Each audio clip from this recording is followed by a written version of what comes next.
안녕하세요, 케이커 권동우입니다. 이번 영상은 니콘 Z50mm f1.4 렌즈 리뷰입니다. 네, 요즘 니콘이 갑자기 보급형 f1.4 라인업의 렌즈들을 마구 찍어내고 있습니다. Z35mm f1.4가 나온 지 얼마 되지도 않았는데 또 금방 Z50mm f1.4가 덜컥 나와버렸습니다. 개인적으로 가장 좋아하는 화각이 50mm이기 때문에 더 반가웠는데 가격도 정말 놀라웠어요. 이게 2024년에 출시한 f1.4 조리개의 퍼스트 파티 표준 단렌즈가 무려 65만 원에 출시가로 나왔습니다. 기존의 Z50mm f1.8S 렌즈가 워낙 압도적인 성능과 가성비를 보여주는 렌즈라서 새로 나온 이 렌즈가 어떤 차별점을 보여줄 수 있을지 궁금하신 분들이 많을 거라고 생각을 하는데, 다양한 라이트룸, 로우, 무보정 원본 사진들 준비해봤으니까 이 렌즈가 어떻게 이미지를 렌더링 하는지 확인해 보시는데 도움이 되셨으면 합니다. 사용해본 느낌은 크기와 무게가 유사한 Z50mm f1.8S 렌즈와 거의 똑같았습니다. 작고 가볍고 AF도 정확하고 AF 속도도 나쁘지 않고, 하지만 결과물은 기존의 Z50mm f1.8S 렌즈와 다르게 전체적으로 따뜻하고 소프트한 편입니다. 그리고 얼마 전에 나온 Z35mm f1.4 렌즈와는 화각만 다를 뿐 이외에는 거의 완벽하게 동일한 캐릭터를 가진 렌즈였는데, 적당한 수차의 부드러운 배경 흐림과 준수한 중앙부 화질이 잘 어우러져서 빈티지한 감성을 촌스럽지 않게 표현해주는 제가 정말 좋아하는 룩을 보여줬습니다. 그리고 당연히 f1.4까지 열리는 밝은 조리개는 얕은 심도를 만들어줄 수도 있고 어두운 상황에서 광량 확보에도 유리하고요. 이렇게 저렴하고 조리개가 많이 열리는 렌즈들은 최대 개방에서 화질이 좋지 않은 경우도 많은데, 이 렌즈의 경우 중앙부 화질은 충분히 괜찮은 모습인데다가 극 주변부까지 가도 의외로 나쁘지 않은 모습을 보여줘서요. 기존의 Z50mm f1.8S 렌즈도 정말 좋은 렌즈였지만 저의 경우에는 인물 촬영을 하거나 스냅 촬영을 하거나 데일리로 쓸 전천 후 렌즈를 선택하라고 한다면 Z50mm f1.4 이 렌즈가 정말 너무나 만족스러웠습니다. 네, 외관도 한번 살펴보시죠. 무게가 420g 정도의 작고 가벼운 렌즈인데, 예전에 리뷰했던 Z35mm f1.4 렌즈와 크기와 무게, 디자인 등 거의 똑같고요. Z50mm f1.8S 렌즈와도 크게 다르지 않은 크기와 무게를 가지고 있습니다. 저렴한 가격의 렌즈지만 방진 방적을 지원하고요. 필터 직경은 62mm고 화형 후드도 들어있고요. 기존의 f1.8S 렌즈들에 있는 AF/MF 스위치는 빠져가지고 딱 초점링이랑 컨트롤링만 있어요. 초점링은 스무스하게 당연히 잘 돌아가고, 컨트롤링도 적당한 저항감으로 부드럽게 돌아갑니다. 가격대를 생각해보면 아쉬울 것 없이 아주 훌륭한 만듦새와 아주 심플한 외관, 그리고 기능을 가지고 있는 렌즈입니다. 네, 이제 선예도부터 한번 살펴보시죠. 중앙부는 f1.4부터 준수한 모습을 보여줍니다.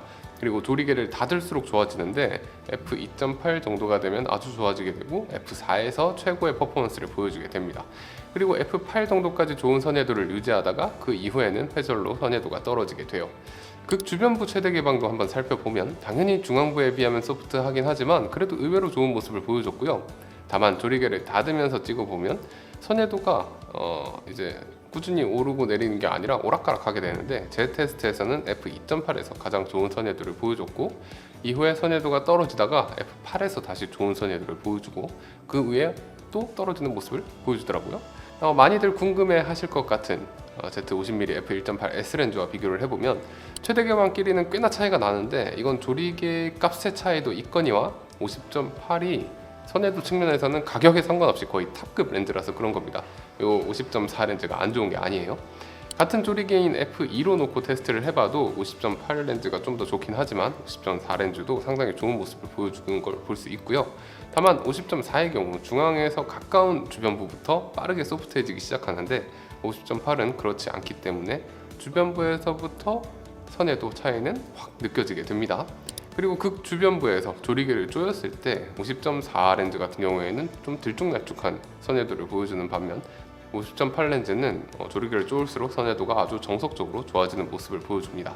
네, 그 다음은 근접 화질도 한번 살펴보시죠. 이 렌즈의 최단 초점 거리는 0.37m고요. 최대 접사 배율은 0.17배로 50mm 단렌즈 기준에서는 그냥 평범한 편이라고 할 수 있겠습니다. 최대 개방에서의 선예도는 그리 높지 않은 모습을 보여주지만 조리개를 조금만 조여도 확확 좋아지게 되고요. f4 정도에서 가장 좋은 모습을 보여줍니다. 그리고 f8 정도까지 그 좋은 선예도를 잘 유지해요. 근접 촬영을 할 때는 조리개를 좀 조여서 찍는 경우가 많기 때문에 이 정도면 충분히 괜찮은 모습이 아닌가 생각을 합니다. 그래서 중앙부의 경우 생각보다 상당히 좋은 선회도를 보여주는 렌즈였고요. 보통 렌즈 리뷰를 하는 기간에는 제가 가급적이면 최대 개방으로 촬영을 많이 하는 편이거든요. 그래서 제가 보여드리는 샘플 사진들을 보시면은 f1.4에서도 충분히 좋은 선회도를 보여주는 렌즈라고 보실 수 있을 겁니다. 최대 개방 근접 화질은 다소 소프트하기 때문에 음식이나 인물의 클로즈업 등 가까운 피사체를 촬영하실 때는 조리개를 살짝 닫아주는 것이 좋고요. 피사체를 보통 중앙에 놓게 되는 인물용 렌즈로는 정말 좋은 선회도 특성을 가지고 있다고 보는데, 꼭 인물이 아니더라도 피사체를 중앙에 놓고 찍는 일이 많으시다면 가운데는 쨍하고 주변부부터 살짝 부드러워지는 요런 선회도 캐릭터가 충분히 만족스러우실 거라고 생각합니다. 네, 그리고 라이트룸에서 렌즈 프로필 교정을 끄고 왜곡도 한번 살펴보면 아주 약간의 배럴 디스토션이 나타나긴 하지만 역시 50mm 단렌즈답게 왜곡은 크지 않았습니다. 비네팅의 경우에는 f1.4에서는 정말 엄청난 비네팅을 보여주고요. 다만 조리개를 조일수록 좋아지고요. f4 정도 되면 거의 없어지게 됩니다. 포커스는 상당히 조용하고 엄청나게 빠른 속도는 아니지만 그래도 충분히 준수한 모습을 보여줘요. 또 포커스 브리딩도 굉장히 잘 잡아놨는데 이거 역시 영상 촬영을 한다거나 할 때 좋은 부분이죠. 축상 수차는 예상을 했듯이 최대 개방에서 강하게 나타나는 모습입니다. 조리개를 닫아봐도 f2.8 정도까지는 강한 색수차가 보이고 f4 정도가 되면 좀 완화가 됩니다. 그리고 f5.6 정도가 되면 거의 사라지게 되고요. 빗망울은 엄청나게 깨끗한 빗망울 면과 엄청나게 강한 테두리의 선명함 그리고 색수차의 존재로 인해서 빗망울을 평가할 때 중요하게 제가 보는 두 가지 요소가 극적으로 상반되게 표현이 됩니다. 비구면 렌즈가 한 개밖에 안 들어가서 그런지 모르겠지만 빗망울의 면은 정말 거의 텍스처가 없다고 봐도 될 정도로 맨들맨들하고요. 테두리는 정말 컬러풀하게 다양한 색상의 그라데이션으로 표현이 되는 걸 볼 수가 있습니다. 형태는 9매의 조리개날 덕분에 최대 개방에서는 아주 예쁜 원형을 보여주고요. f2 정도까지도 얼추 원형이 유지되는 모습이었습니다. 그리고 주변부의 빗망울 형태도 최대 개방에서 원형을 정말 잘 유지하는데, 형태만 보자면 니콘의 50mm Z 단렌즈 중에서는 가장 아름다운 모습을 보여준다고 생각을 해요. 테스트 결과에서도 보실 수 있듯이 다소 이제 많은 수차와 아름다운 보케 렌더링이 어우러져가지고 이 렌즈의 배경 흐림은 상당히 감성적이고 예쁩니다. Z35mm f1.4 렌즈에서도 그랬지만 이번에 Z50mm f1.4 렌즈를 써보면서 니콘에서 이 보급형 f1.4 렌즈 라인업을 설계할 때 이 배경 흐림의 컨셉을 확실히 정하고 통일감 느껴지도록 느낌을 만들어냈다고 생각을 해요. 색수차와 뚜렷한 보케의 테두리 때문에 배경의 형태들이 또 완전히 뭉그러지지는 않고요. 이렇게 표현은 또 명확하게 되는 편이에요. 근데 그게 부드럽고 감성적으로 표현이 돼요. 물론 깔끔하고 청명한 배경 흐림을 좋아하시는 분들도 많으실 거예요. 비록 이 렌즈가 막 그렇게 청명한 배경 흐림을 좋아하시는 분들이 싫어할 정도로 지저분하진 않은데, 아무튼간에 극한의 깔끔함을 추구하시는 분들이 아니라면 가격 대비 최고의 배경 흐림 만족감을 느끼게 해주는 렌즈라고 생각을 합니다. 정말 너무너무 좋습니다. 플레어 억제력도 나쁘지 않습니다. 최대 개방에서는 고스트도 상당히 연하게 번져서 나타나기 때문에 역광 인물 촬영을 하거나 할 때 충분히 감성적인 연출을 할 수 있을 것으로 보이고요. 다만 번지는 빛 주변으로 강한 색수차가 보이는 편이며, 깊은 심도를 위해서 조리개를 쪼우게 되면 최단 포커스에서는 예쁜 고스트가 연출되는 반면 무한대 포커스 부분에서는 굉장히 화려한 고스트가 등장해서 이 부분 촬영하실 때 주의하시면 좋을 듯 합니다. 빛갈림도 저는 이 정도는 충분히 마음에 든다고 보는데, 빛날개가 깔끔하고 뾰족하게 표현되기 때문에 야경 촬영이나 역광 촬영 등 빛갈림을 활용할 필요가 있을 때 충분히 만족스럽게 사용하실 수 있을 듯 해요. 네, 니콘에서 갑작스럽게 f1.4 렌즈 시리즈들을 발표하고 있습니다. Z35mm f1.4가 발매한 지 얼마 되지도 않았는데 Z50mm f1.4도 금방 따라 나왔어요. 특히 입문자를 위한 좋은 특성은 좀 못생겼다는 거 제외하고는 모두 가지고 있는데, 작고 가볍고 저렴하고 조리개 많이 열리고 중심부 선에도 좋고 보케 예쁘고, 거기다가 제가 50mm를 좋아해서 그럴 수도 있겠지만 이 50mm라는 화각 자체가 초심자가 카메라를 딱 처음 잡았을 때 피사체를 집중해서 촬영을 한다거나 아니면 스냅 촬영을 한다거나 뭐 기타 등등 다용도로 가장 편안하게 느낄 수 있는 화각이라고 생각을 하기 때문에, 제가 얼마 전에 올린 Z35mm f1.4 렌즈 리뷰에서 니콘 풀프레임 입문자분들께 Z35mm f1.4를 가장 추천드린다고 했거든요. 네, 뭔가 번복을 너무 빠르게 하는 것 같긴 하지만 그래도 번복을 해야 될 것 같아요. 현 시점에서 니콘 풀프레임에 입문하시는 분들께 추천드릴 수 있는 렌즈는 일단 Z50mm f1.4를 첫 손가락에 꼽을 수 있을 것 같습니다.